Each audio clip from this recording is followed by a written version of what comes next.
Words हमेशा बताए जाते हैं, वो इसीलिए बताए जाते हैं कि आप रिफ्यूज़ ना कर पाओ किसी एक्शन के लिए। कोई एक एक्शन मुझे आपको करवाना है, मैं उसके बारे में आपको एक वर्ड दे दिया, उसके बारे में एक अनक्लियर डेफिनेशन आपको दे दिया, उसका असली मतलब नहीं बताऊंगा कि मुझे आपसे ये करवाना है। अगर जान गए तो आप बोल देंगे ना, मना कर देंगे कि मेरे लिए तो ठीक ही नहीं है, तो अनक्लियर रखूंगा, बट उसको आपके लिए बहुत इंपॉर्टेंट बताऊंगा, but important ultimately because you are unclear about it, you have unclear knowledge, you don't get sure why to refuse, reason to refuse आपको पता नहीं होता। तो बेसिकली इसलिए एक्यूरेट इन्फॉर्मेशन नहीं तो अल्टीमेटली क्या है यहाँ पे ना, रीजन टू रिफ्यूज जो है, रीजन टू रिफ्यूज है वो अनक्लियर है, रीजन टू रिफ्यूज है वो हमेशा अनक्लियर रहता है because you are not having knowledge, क्योंकि नॉलेज का यहाँ पे लैग है। कोई चीज़ के बारे में आपको पता नहीं है असलियत में, तो आपके पास कोई रीजन नहीं रहता उसको मना करने का भी। कोई चीज़ के बारे में अगर पता नहीं, और ऊपर से भीड़ भी वही करती हुई दिखती। दो चीज़ है, दैट एवरीबडी डूइंग इट, हाँ, और वो है क्या इसके बारे में क्लियर नहीं पता। रीजन ऑफ रिफ्यूजल एब्सेंट, हाँ, एवरीबडी डूइंग इट प्रेजेंट। तो रीजन क्या है, रीजन ऑफ रिफ्यूजल है वो अब एब्सेंट है यहाँ पे, ये एब्सेंट है, तो नहीं हटा पाता, ठीक है, ये एब्सेंट है। और डीएनए एक्सटिंक्ट क्या है, डीएनए कमांड क्या कर रहा है, जो भीड़ कर रहा है वो करो। डीएनए कमांड तो बोलता है रिपीट करो।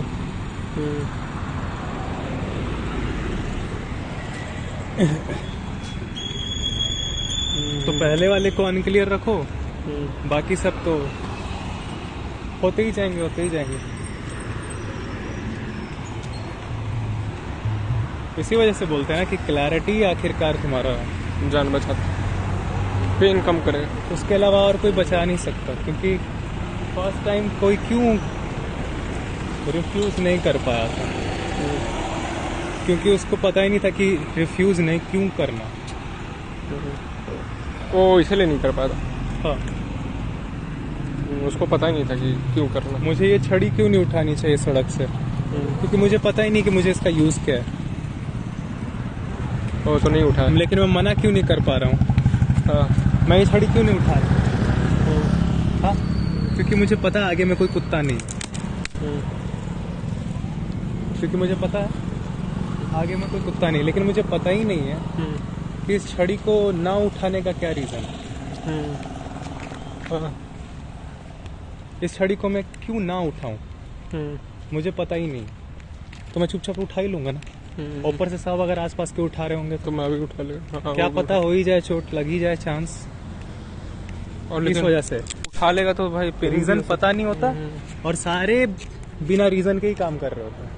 एक तुमको रीजन पता नहीं है और दूसरा सारे बिना रीजन के ही काम कर रहे हैं। तो रीजन, तो डीएनए क्या बोलता है, पुराना डीएनए, बेटा जो भीड़ कर रही है चुपचाप कर लो, बी सेफ। और नॉलेज तो कभी हुई भी नहीं, बस हो गया। रीजन पता नहीं क्यों मना करूं। फिर बंदा कब मना करता बताओ, जब पेन होता, फटती है। ये देखो आसपास का माहौल देखो, वो जब दर्द होता, ये देखो ग्रीन लाइट, जब फटती है, मतलब जब प्रॉब्लम होना चालू होता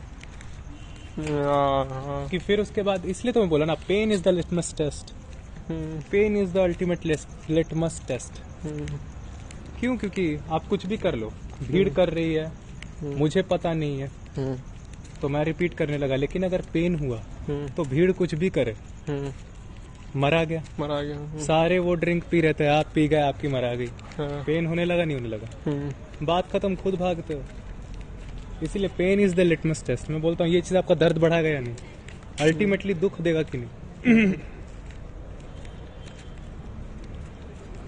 इसलिए बुद्धा हमेशा दर्द के बारे में बात करते थे। वो सीधा सीधा बोले थे कि जीवन में आपको दुख से मुक्ति चाहिए। ये छड़ी क्यों उठाई है, कुत्ता आगे अगर काट लिया तो दुख हो जाएगा, ये नहीं कि अच्छा या बुरा है। ये बात बस ये है कि कष्ट मुझे हो जाएगा। मेरी प्रकृति ऐसी है कि अगर कुत्ते का दांत इस पैर में गड़े तो चल जाता है, और मेरे पास होता वो सारा का सारा कुंफू और मार्शल आर्ट्स वगैरह करने का टाइम जैसे तुम करता है, लेकिन मेरे पास नहीं है क्योंकि मैं ऑलरेडी ये सब में बिजी हूँ थोड़ा। तो मैं क्या हाँ, तो इसका मैं रोज 50 रेपिटेशन मारूंगा, 1 2 3 4। इसको मारने की प्रैक्टिस करिए, छड़ी की हो गया। अब ये करना है, हाँ तुरंत चाहिए, क्या करें, वॉक करिए और ये सब अटैक की प्रैक्टिस करते चाहिए छड़ी से एटलीस्ट एक लेवल तक। That's why, because your hand are not strong enough, तो you just pick up something strong. और समझ में आया एक तरफ मास्टर जी क्यों शस्त्र भी रखते थे और फिर इधर शास्त्र भी रखते थे। दोनों की जरूरत है। इधर से आपको बेवकूफ़ी हटेंगी और बेवकूफ़ी हटेंगी तो ये हथियार भी कहाँ चलाना है आपको पता चलेगा। बेवकूफ लोग पर, इसीलिए हथियार एक्चुअली मास्टर जी के ही हाथ में होनी चाहिए। जो बंदा क्लैरिटी को कर रहा है तो और उसी के हाथ में, वो एक्चुअली क्लैरिटी का सिंबल है। वो मारेगा भी उसको जो क्लैरिटी की तरफ नहीं बढ़ेगा। लेकिन सबके हाथ में तो आ ही जाता है, मतलब कि हर तरह का लोग के हाथ में भी हथियार, तो फिर पेन और बढ़ता है। इसीलिए तो पहले क्योंकि नेचर तो किसी को रोक के नहीं रखा है ऐसा। हथियार आने से पहले उनको क्लियर कर दो, और तुम क्या कर सकता है, और कुछ तो आइडल ऐसा है नहीं। हथियार आने से पहले क्लियर कर दो। चलो क्लियर कर दो।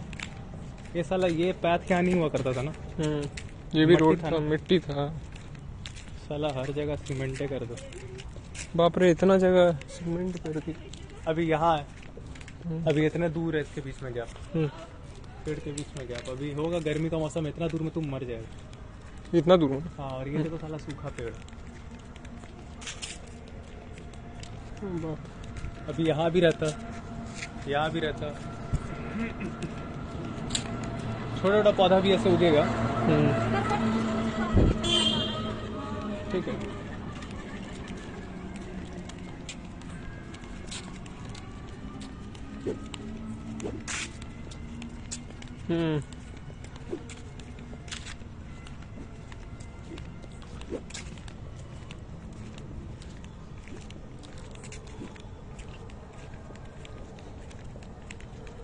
भीड़ उठाने लगा तो वो मैं भी उठा लिया, ये भी उठा लिया।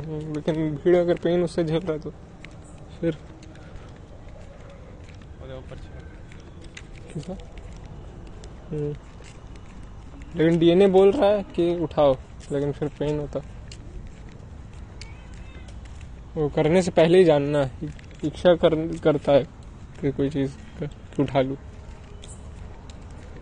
चीज को करने से पहले ही मैं जानूंगा कि क्यों कर रहा हूँ।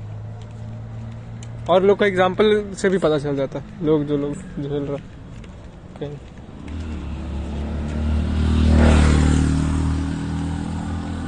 वहाँ पर अगर कुत्ते हैं तो ये लकड़ी होनी चाहिए, वहाँ पे अगर कोई बंदा चाकू लेके खड़ा है तो ये लोहे का होना चाहिए। कुछ ना कुछ आपका ज़रूरत के हिसाब से चेंजेस होता जाएगा। अगर ये धूप का समय है बहुत ज़्यादा, आसपास कोई छायादार पेड़ नहीं है, तो इसके ऊपर एक छतरी वाला भी होना चाहिए कवर।